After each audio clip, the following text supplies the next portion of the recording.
Remaining problem செம் 3 பார்த்துடலாம். A thin steel plate of uniform thickness 25 mm. அப்போ thickness கொடுத்துருக்காங்க. அப்போ ஆக்சுவலி அது எப்படி இருக்கிறதுனா இந்த மாதிரி இருக்கலாம். இந்த மாதிரி ஒரு 3Dயா இருக்கும். 3D அப்படி யோசிச்சிங்கன்னா இந்த மாதிரி வச்சுக்கோங்களேன். ஓகேவா? இப்போ இதோட திக்னஸ் கொடுத்துருக்காங்க 25 mm. இது subjected to a point load of 420 newtons. So இங்கே இருக்குது. அப்போ என்ன இது ஒரு எலமெண்ட்டு, அப்போ இங்கே ஒரு நோடு இருக்கும். அதுக்கப்புறம் வந்து இங்கே ஒரு இது எலமெண்ட்டு. அப்போ இங்கே ஒரு நோடு இருக்கும். கரெக்டாக? ஸோ இங்கே ஒரு நோடு, கொஞ்சம் நோடு கொஞ்சம் பெருசாக வச்சுட்டேன் இருக்கட்டும். ஸோ இங்கே ஒரு நோடு. அப்போ வந்து மொத்தம் 3 நோடு, 1 2 3 நோடு இருக்குமா? கரெக்டாக? 3 மாதிரி போச்சு. 3 நோடு. ஓகே. இப்போ வந்து செகண்ட் லோல லோட் ஆக்ட் ஆகுது. Subjected to plate subjected to self weight also. இது இம்பார்ட்டன்ட். இது வந்து பாடி ஃபோர்ஸா கண்டுபிடிப்போம். யங்ஸ் மாடல்ல சி. இப்போ ரெண்டுத்துக்கும் மெட்டீரியல் வந்து சேம். இப்போ E வந்து காமன் தான். யூனிட் வெயிட் டென்சிட்டி கொடுத்துருக்காங்க பாடி ஃபோர்ஸ் கண்டுபிடிக்க. Determine the stress and reaction force கேட்டிருக்காங்க. அப்போ ஸ்ட்ரெஸ்னோடனே டிஃபார்மேஷன் கண்டுபிடிக்க தேவையில்லை கேட்கக்கூடாது. ஸோ டிஃபார்மேஷன் வந்து கண்டிப்பாக கண்டுபிடிக்கணும்னா stress is equal to E epsilon BQ இருக்குது. அது Q தானே கண்டுபிடிக்கணும். ஸோ ஜென்ரல் ஈக்குவேஷன் எப்பயும் போல K பண்ணுறோம். ஸோ ஃபர்ஸ்ட் ஸ்டிஃப்னஸ் மேட்ஸ் எப்படி கண்டுபிடிக்க பார்த்தலாம். அப்புறம் மற்ற பாடி ஃபோர்ஸ் தான் சொல்கிறேன். ஸோ எப்பயும் போல K1 equal to AE by okay. இப்போ வந்து K1 ஈக்குவல் டு A1E/L1 இருக்கு. A1 வந்து பார்த்தோம்னா கிராஸ் செக்ஷன் ஏரியாவா இப்படி தான் லோட் ஆக்ட் ஆகுது. பெர்பெண்டிகுலராக ஏரியா என்னவா இருக்கும்?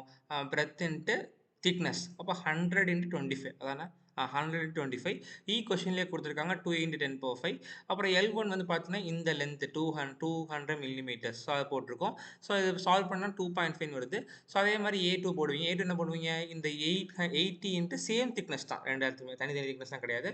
ஸோ 80 × இந்த திக்னஸ் இதுவும் அதே உள்ள இப்படி இந்த மாதிரி இருக்கும் வச்சுக்கோங்க. ஸோ அந்த மாதிரி இருக்கும். ஸோ அதை போட்டாச்சு, அதுவும் கிடச்சிருச்சு. இதுக்கப்புறம் என்ன பண்ணுவீங்க நீங்கள்? இப்போ இதுவும் 2.5 இருக்குது. இதை மட்டும் உள்ள மல்டிப்ளை பண்ணுங்க. 2.5 2 போட்டுருங்க. 10% மட்டும் காமனாக இருக்கும். இப்போ அசம்பிள் பண்ணணும். இப்போ 1 2.5 இருக்கும், -2.5 இருக்கும், 0. அப்புறம் வந்து இந்த -2.5 இந்த 2.5 2வே ஆட் பண்ணால் 4.5. அப்புறம் இந்த மைனஸ் இங்கே பாரு ஈஸியாக மெத்தட் சொல்கிறேன். இந்த எல் இருக்கா? ஸோ இந்த எல் -2.5 2.5 -5 இந்த எல்லை போட்டுருங்க. அப்புறம் இந்த எல் அதாவது வரைஞ்சி காமிச்சிடுறேன். இந்த எல்லை தூக்கி இங்கே போட்டால் ஆன்சர் அப்படி ஈக்குவலாக வந்துடும். -2 2 2 -2 2 2 மிச்சம் இங்கிட்டு உள்ளது 0 போட்டுருங்க. அதுக்கப்புறம் இந்த 2.5ஐயும் இந்த 2 அதாவது 2 2 2 2 2 2 அதாவது செகண்ட் கலம் என்னவே சேம் தானே. ஸோ அதை ரெண்டே ஆட் பண்ணி போட்டுருங்க. டக்குன்னு போட்டுடலாம். ஓகேவா? போட்டுட்டு இங்கே எங்கெங்கே ஃபிக்ஸ்டுன்னு பார்க்கணும். First node fixed. அப்போ ஃபர்ஸ்ட் ரோ ஃபர்ஸ்ட் காலமே கேன்சல் பண்ணி விட்டுறணும். First row first column cancel பண்ணிட்டா முடிஞ்சு. 4.5 -2 2 மட்டும் இருக்குது. ஸோ போட்டிங்களா? ஸோ அதுக்கப்புறம் வந்து நமக்கு வந்து Q வேணும். Q வேணும்னா இங்கே எங்கெங்கே ஃபோர்ஸ் இருக்குது, எங்கெங்கே Q இருக்குது. ஃபர்ஸ்ட் இது இருக்கிறனால Q1 0 ஆயிரும். அப்படியா? ஸோ இப்போ Q2 Q3 கண்டிப்பாக டிஃப்ளெக்ஷன் இருக்கும். ஃபோர்ஸ் என்ன ஃபோர்ஸு? இப்போ வந்து ஃபோர்ஸ் வந்து இந்த இடத்துல வந்து ஃபோர்ஸ் இருக்குமா? ஃபர்ஸ்ட் இதில் இருக்காது. அப்போ செகண்ட் இதில் இருக்குமா? இருக்கு. 420. தேர்ட் இதில் இருக்கும். ஏன்னா இந்த கொஸ்டின்ல செல்ஃப் வெயிட் கன்சிடர் பண்ண சொல்லியிருக்காங்க. ஆனால் ஃபர்ஸ்ட் நோட்ல வந்து செல்ஃப் வெயிட் இருக்குமா கேட்டால் கிடையாது. ஏன்னா மெட்டீரியல் இருந்தாங்க. இப்போ இருக்காது. அப்போ செகண்ட் நோட் தேர்ட் நோட்ல இருக்கும். அது எப்படி கண்டுபிடிக்கணும்னா அதுக்கு ஒரு ஃபார்முலா இருக்குல்ல, நம்ம தான் டிரைவ் பண்ண ஞாபகம் இருக்கா?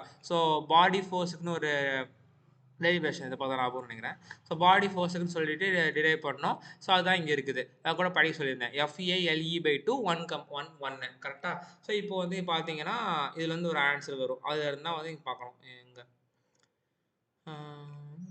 இந்த இருக்கு. ஸோ இப்போ இந்த இருக்கு.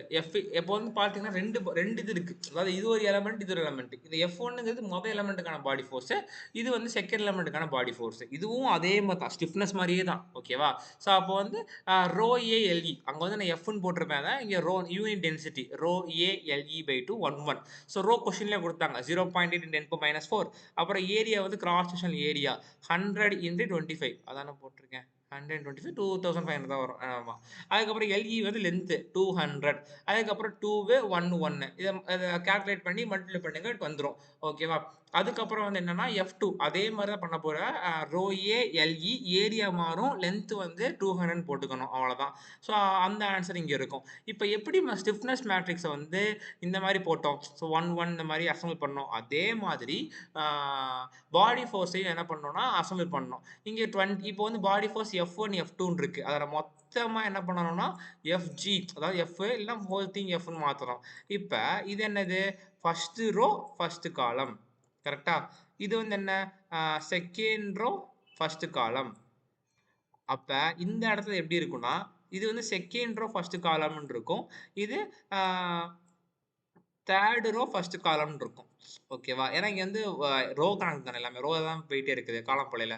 ஸோ அப்போ 1, 1 அப்போ இங்க என்னவா இருக்கும்னா 20 இங்க எலமெண்ட் வரும். அதுக்கப்புறம் இங்க வந்து 16. அப்ப 16 + 20 எவ்வளவு? 36. புரியுதா? ஸோ இந்த ஃபர்ஸ்ட் ஒன் இங்க வந்துரும். லாஸ்ட் ஒன் இங்க வந்துரும். இந்த 16ஐயும் இந்த 20ஐயும் ஆட் பண்ணி எழுதினா போதும். ஓகேவா? அதான் வந்து மேட்ரிக்ஸ். ஸோ 36. ஸோ அதான் நான் இங்க எழுதியிருப்பேன். ஸோ இப்போ ஆடிங் இந்த குளோபல் ஃபோர்ஸ் வெக்டார் இருக்குல்ல. ஏன் குளோபல் ஃபோர்ஸ் வெக்டார் நம்ம சொல்கிறோம்? ஏன்னா ஃபோர்ஸுங்கிறது நம்ம படிச்சிருக்கிறோம். என்ன ட்ராக்ஷன் ஃபோர்ஸ், பாடி ஃபோர்ஸ், பாயிண்ட் லோடு எல்லாமே இருக்கணும். இது வரைக்கும் நம்ம எல்லாமே பாயிண்ட் லோடு மட்டும் தான் எடுத்தோம். இங்கே பாடி ஃபோர்ஸ் எடுத்துருக்காங்க, ட்ராக்ஷன் பற்றி அவங்க பேசலை. ஸோ பாடி ஃபோர்ஸ் எடுக்கிறோம்னா என்ன பண்ணணும்? இதே மாதிரி எடுத்து ஸ்டிஃப்னஸ்க்கு என்ன பண்ணீங்களோ அதே மாதிரி பண்ணி இப்போ இந்த என்ன இருக்குது ஃபோர்ஸு 20, 36, 16 இருக்கா? ஸோ அப்போ வந்து இந்த நோடு ஏதாவது ஃபோர்ஸ் ஆக்ட் ஆகுதா? இல்லை. அப்போ F1 அந்த இடத்துல 20 மட்டும்தான் இருக்கும். இங்கே எதாவது ஆக்ட் ஆகுதா? இல்லை. அப்போ அங்கே 16 மட்டும்தான் இருக்கும். இங்கே எவ்வளோ ஆக்ட் ஆகுது? 420 ஆக்ட் ஆகுது. அப்போ 420யோட 36 ஆட் பண்ணணும். ஸோ ஆட் பண்ணிங்கன்னா இது இருக்கா? So by adding the external load this is the final force matrix for considering the body force also the point load. So 20 420 ஓட 36 ஆட் பண்ணிட்டா 456. ஸோ 4 ஃபோர்ஸ் கிடைச்சிருச்சு. ஸோ அடுத்து ஸ்ட்ரெஸ் கண்டுபிடி. ஸ்ட்ரெஸ் தான் கேட்டிருக்காங்க. அது EB1 Qவா? ஸோ அப்போ E வந்து போட்டாச்சு. B1 - 1/L1 அதே தான். அடுத்து எல்லாரும் சேம் ப்ரொசீஜர் தான். ஃபர்ஸ்ட் இந்த ப்ரொசீஜரை மட்டும் புரிஞ்சுட்டீங்கன்னா அடுத்து எல்லாமே ஈஸியாக போட்டுடலாம். ஸோ -L இது போட்டு 200 Q1 வந்து 0 Q2 வரையும் கண்டுபிடிச்சிருப்போம். இங்கே தான் உனக்கு கண்டிப்பாக சொல்லணும். இந்த இடத்துல வந்து ஜென்ரல் மேட்ரிக்ஸ் போட்டிருப்பேன். போட்டுட்டு ஈக்குவேட் பண்ணி ஈக்குவேஷன் போட்டிருப்போம். இந்த இடத்துல வந்து நான் என்ன பண்ணிட்டேன்னா 1.8 மட்டும் தான் போட்டிருக்கேன். ஆக்சுவலி 1.88ன்னு ஆன்சர் வரும். இது வந்து சார் கிட்ட நம்ம கேட்டுக்கலாம். கேட்டுட்டு எப்பவுமே மோஸ்ட்லி பாயிண்ட்டுக்கு அப்புறம் 2 டிஜிட் எடுக்க சொல்லுவாங்க. அப்படி எடுத்துக்கலாம். ஏன்னா நம்ம இன்னொருத்தவங்க பார்த்தீங்கன்னா இந்த மாதிரி இப்போ 1.88 போட்டால் ஆன்சர் வேற மாதிரி இருந்துருச்சு. ஆனால் கிட்டத்தட்ட பக்கத்தில் இருந்துச்சு. இந்த ரியாக்ஷன் ஃபோர்ஸ் 470 இருக்கா? அந்த அவங்களுக்கு 490 இருந்துச்சு. ஸோ அப்படிங்கும்போது நம்ம வந்து பாயிண்ட்டுக்கு அப்புறம் 2 இது சேம் வேல்யூ வரணும்ல எல்லாருக்குமே. ஸோ அதனால அந்த மாதிரி வர மாதிரி பார்த்து எடுத்துக்கணும். சரி இந்த மாதிரி இது ஏன் வந்து இந்த மாதிரி டிஃப்ரென்ஸ் வருதுன்னா 10⁻⁴ இருக்கு. அதுக்கப்புறம் வந்து இது பார்த்தீங்கன்னா டிவைட் பை 200 பண்ணுறோம். இப்போ இந்த ஈக்குவேஷனில் இதோட இதை மல்டிப்ளை பண்ணும்போது அந்த சேஞ்சஸ் வந்துங்கிறது அதிகமாக வருது. இந்த ஆக்சுவலி 0.0 வேற நம்பர் இது வந்துருந்துச்சு. எனக்கு வேற நம்பர் வந்திருக்கு. ஸோ இந்த மாதிரி பாயிண்ட்ல வந்து வேரிஸ் ஆகுது. ஸோ பாயிண்ட்டுக்கு அப்புறம் 2 டிஜிட் எடுத்துக்கிறது பெட்ரு. சிஏக்கு முன்னாடி நம்ம வந்து சாக்கெட்டை கன்ஃபார்ம் பண்ணிக்கலாம். ஸோ அதுக்கப்புறம் வந்து இல்லைன்னு σ1 σ2 கிடைச்சாச்சு. இது மட்டும் தான் மாறும். Q2 Q3 Q1 Q2 reaction force அதே மாதிரி தான். இந்த கட்னா பண்ணக்கூடாது. இந்த இடத்துல ரியாக்ஷன் ஃபோர்ஸ் என்ன இருக்கோ அதை அப்படியே எடுத்து எழுதணும். ஸோ ஃபோர்ஸாக இருந்தால் அந்த இடத்துல 0 போட்டுக்கோங்க. இப்போ ரியாக்ஷன் ஃபோர்ஸ் எதனால் வரும்? எங்கே வந்து ஃபிக்ஸ் பண்ணியிருக்கோமோ அங்கே ரியாக்ஷன் ஃபோர்ஸ் போடுவோம். ஸோ அதான் வந்து இங்கே R2 R1 போட்டிருக்கோம்.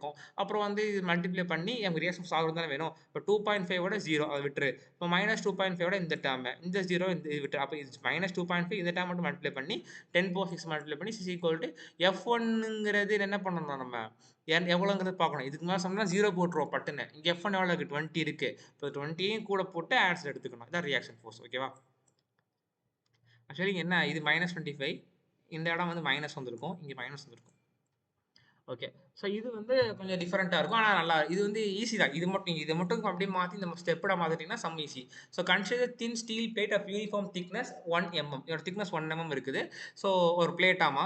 ஸோ இமேஜின் பண்ணிக்கோங்க 3Dல இருக்குன்னு சொல்லிட்டு. யங் ஸ்மால்னஸ் இருக்கு, டென்சிட்டி இருக்குது. இன் அடிஷன் டு சல்ஃபேட் அப்போ அதையும் கன்சிடர் பண்ணிக்கணும். At mid point model the plate into finite two finite element. அப்போ இந்த மாதிரி கேட்டிருக்காங்க. அப்போ இந்த மாதிரி ட்ரா பண்ணி காமிச்சிருங்க. பெட்டரா இருக்கும். நல்லா இருக்கும். இது அப்போ வந்து எத்தனை நோடு? 3 நோடு இருக்கு. 1 2 3 இங்கே 1 இங்கே 2 3 ஓகேவா? ஸோ வந்து displacement stress and reaction force. So இப்போ என்ன பண்ணணும்னா இந்த டேப்பர்டாக இருக்கிறத நம்ம வந்து ஒரு ஸ்டெப்டு பாராக மாற்றணும். So sum will be very easy we can proceed. So இப்போ என்ன பண்ணணும்னா ஆவரேஜ் ஏரியா கண்டுபிடிக்கணும். அது எப்படி கண்டுபிடிக்கிறது? இந்த இருக்குல்ல. ஸோ இப்போ மொத்தமாக இப்படி ஒன்று இருக்குது. அப்போ எப்படின்னா இதுலேருந்து இது வரைக்கும் ஒரு டேப்பர்டு, இந்த இதுலேருந்து இது வரைக்கும் ஒரு டேப்பர்டு, செகண்ட் டேப்பர்டு. இப்போ இதோட லென்த் பார்த்தீங்கன்னா 6 mm. அப்போ இங்கே எவ்வளோ ஏரியா இருக்கும்? 6 திக்னஸ் எவ்வளவு? 1. ஸோ அப்போ 6 millimeter square இருக்கும். இந்த இடத்துல 3 millimeter square இருக்கும். இந்த இடத்துல எவ்வளோங்கிறது நல்லா கண்டுபிடிக்கணும். ஸோ அதை எப்படி கண்டுபிடிக்கணும்னா ஆவரேஜ் எடுத்துருவாங்க. 6 + 4.5 6 + 4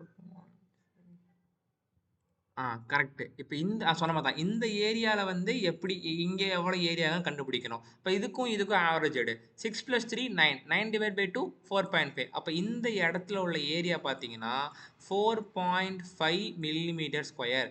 இப்ப இந்த டேப்பர்ட் செக்ஷன் இருக்குல்ல 1ங்கிறது அதுக்கு ஆவரேஜ் எடுக்கணும். அதான் A1. ஸோ 6 4.5 ஆட் பண்ணி டிவைட் பை 2 ஒரு ஏரியா கிடைக்கும். 4.5 3 ரெண்டையும் ஆட் பண்ணி டிவைட் பை 2 ஒரு ஏரியா கிடைக்கும். அதான் A1 A2 ஓகேவா? ஸோ அப்போ வந்து இது வந்து அதுக்கப்புறம் ஸ்டெப்படா மாத்திக்கலாம். இந்த லென்த் எல்லாம் அப்படியே சேம் தான். 12, 12 first node, second node, third node, first element, second element. So இந்த எலமென்ட்ட மட்டும் கொஞ்சம் ரவுண்ட் பண்ணிட்டீங்கன்னா, இந்த 1, 2 வந்து குழப்பம் இருக்காது நம்மளுக்கு. இல்ல அத பென்ட்ட போட்டு பென்சில்ல போட்டுக்கோ. அது பிரச்சனை இல்ல. ஸோ அதுக்கப்புறம் இப்ப மாறிடுச்சா? அப்ப நமக்கு வந்து இதோட சர்ஃபேஸ் ஏரியா கிடைச்சு, இது கிடைச்சிருச்சு. In same way stiffness matrix கண்டுபிடிக்கணும். A1 E L1 so A2 E L2 எல்லாமே சப்ஸ்டிட்யூட் பண்ணி ஈக்குவல் பண்ணிட்டு, அசெம்பிள் பண்ணிட்டு போட்டாச்சு. இப்ப இங்க என்ன அடிஷன் டூ த சல்ஃபேட் கேட்டிருக்காங்க. HT அப்போ வந்து பாடி ஃபோர்ஸ் கண்டுபிடிக்கணும். ஃபார்முலா என்ன? Rho A L3 LE by 2 1 1 rho வந்து டென்சிட்டி வந்து ஆல்ரெடி கொடுத்துருக்காங்க. ஏரியா என்ன பண்ணணும்? A1 இது கண்டுபிடிக்கும் போது A1 இது கண்டுபிடிக்கும் போது A2 போடணும். போட்டிருக்கோமா? ஸோ போட்டு அதுலேருந்து சப்ஸ்டிட்யூட் பண்ணி வச்சுக்கணும். அப்போ இது ஃபர்ஸ்ட் எடுத்து எழுதுவோம். இதை கடைசி எழுதுவோம். இது ரெண்டையும் ஆட் பண்ணி எழுதுவோம். கரெக்டா? ஸோ எழுதி குளோபல் ஃபோர்ஸ் வெக்டர் எழுதுவோம். அதுக்கப்புறம் இந்த இடத்துல பாடி ஃபோர்ஸ் மட்டும் தான் போட்டிருக்கோம் நம்ம. அதுக்கப்புறம் இங்க எவ்வளோ அப்ளை லோட் இருக்கு இந்த இடத்துல? இங்க இது இருக்குமே. தான் இருக்கு பார்த்தீங்களா? ஸோ இது subject to point load 100 newton. So எங்க இருக்குது? மிட் பாயிண்ட்ல இருக்குது. மிட் பாயிண்ட் எங்க இருக்கு? இங்க இருக்குது. அப்ப செகண்ட் நோட்ல ஆட் பண்ணிக்கணும். ஆட் பண்ணியிருக்கோமா? ஸோ அந்த ஆட் பண்ணிக்கோ. 100.004 மேபி 4 சம்திங் தான் வந்திருக்கும். நான் ஆட் பண்ணியிருக்கேன். இப்போ இதான் குளோபல் ஃபோர்ஸ். அந்த அப்படியே ஃபோர்ஸ் தூக்கி போட்டாச்சு. அதுக்கப்புறம் எங்க ஃபிக்ஸ்டா இருக்கு? ஃபர்ஸ்ட் நோட் ஃபிக்ஸ்டா இருக்கு. ஃபர்ஸ்ட் ரோ ஃபர்ஸ்ட் காலமா கேன்சல் பண்ணுவோமா? கேன்சல் பண்ண போது 2 கிராஸ் 2 மாறிடுமா? அப்ப இதையும் 2 கிராஸ் 2 மாத்திக்கிட்டு முதல்ல தூக்கி விட்டுறணும். Q1 0 ஆயிரும். அதுக்கப்புறம் சால்வ் பண்ணீங்கன்னா Q2 Q3 அதுலேருந்து ஆன்சர் கிடைக்கும். அதுக்கப்புறம் சேம் வே அதே மாதிரி தான் ஸ்ட்ரெஸ் கண்டுபிடிக்கிறோம். இப்போ என்ன பண்ணுவோம்? இதே மல்டிப்ளை பண்ணுவோம். வந்த ஆன்சர் ரெண்டையும் ஆட் பண்ணுவோம். அப்போ அந்த ஆன்சரோட இதை மல்டிப்ளை பண்ணி வர்றதா ஸ்ட்ரெஸ். ஸோ அப்போ ரியாக்ஷன் ஃபோர்ஸ் என்ன பண்ணுவோம்? அடிக்காம இருக்கும் பார்த்தீங்களா? ஸோ இது அதைத்தான் எடுத்துக்கணும். அடிச்சு எடுக்கக்கூடாது. 3 கிராஸ் 3 தான் எடுக்கணும்.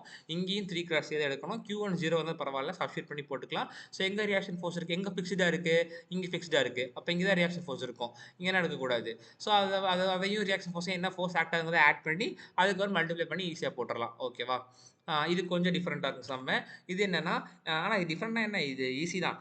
Load of 60 × 10³ newtons applied as shown. So இந்த மாதிரி கொடுக்காங்க. ஸோ கொடுக்கும்போது determine the displacement field. Displacement கேட்குறாங்க. புதுசாக பயன்படக்கூடாது. டிஸ்பிளேஸ்மெண்ட்டு ஸ்ட்ரெஸ்ஸு ரியாக்ஷன் கேட்குறாங்க. இன் பாடி யங்ஸ் மாடல்ஸ் கொடுத்துட்டாங்க. இப்போ இங்கே என்னன்னா இதுவரைக்கும் பார்த்த சம் எல்லாத்துலேயும் ஒரு ஃபிக்ஸ்டு இருந்துச்சு. அதுக்கப்புறம் ஏதோ ஃப்ரீயாக விட்டுட்டாங்க. ஆனால் இந்த இடத்துல ஒரு கன்ஸ்ட்ரெயின் கொடுத்துருக்காங்க. கரெக்டாக? ஸோ கன்ஸ்ட்ரெயின் கொடுத்தது வந்து பார்த்தோம்னா அதுக்கப்புறம் திரும்ப போய் ஒரு கம்ப்ரசிவ் லோட் போய் கிரியேட் பண்ணிட்டு இருக்கோம் அது. ஸோ இதை பேஸ் பண்ணி நம்ம சம் சால்வ் பண்ணணும். இப்போ நான் சம்குள்ளே போகாமல் இது டிஃப்ளெக்ட் ஆகுது. டிஃப்ளெக்ட் ஆகி இந்த கன்ஸ்ட்ரெயினை போய் டிஸ்டர்ப் பண்ணுதா அப்படின்னு செக் பண்ணுறதுக்காக நம்ம MOMல மெக்கானிக்ஸ் ஆஃப் மெட்டீரியல்ஸில் படித்த ஈக்குவேஷன் யூஸ் பண்ணுறேன். PL/AE. P இங்கே என்ன? 60 × 10³ L என்ன? இங்கே தெளிவாக போடணும். இப்போ இதுலேருந்து இது வரைக்கும் தான் பீம் இருக்குது. அப்போ இதுலேருந்து இது வரைக்கும் தான் அந்த ஃபோர்ஸ் ஆக்ட் ஆகிட்டு இருக்கு. இந்த லென்த் தானே போடணும். அதான் 150 போட்டிருப்போம். ஏரியா என்ன பண்ணுவோம்? கொடுத்துட்டாங்க 250. வந்து கொஸ்டின்லேயே கொடுத்துருக்காங்க 210/3. சால்வ் பண்ணால் 1.8. இதோட டிஃப்ளெக்ஷன் பார்த்தீங்கன்னா டிஃபார்மேஷன் பார்த்தீங்கன்னா 1.8 இருக்குது. ஆனால் எவ்வளோ இருக்குது? 1.2 தான் இருக்குது. மிச்சம் 0.6ங்கிறது கம்ப்ரசிவ் ஸ்ட்ரெஸ்ஸை வந்து கிரியேட் பண்ணும் அப்படிங்கிறது நம்ம புரிஞ்சுக்கிறோம். இப்போ அடுத்து இது சம்மில் வந்து யூஸ் பண்ண மாட்டோம். நம்ம இது வந்து பார்த்தோம்னா இது ஃபர்ஸ்ட் நோடு. இது வந்து ஃபர்ஸ்ட் நோடு.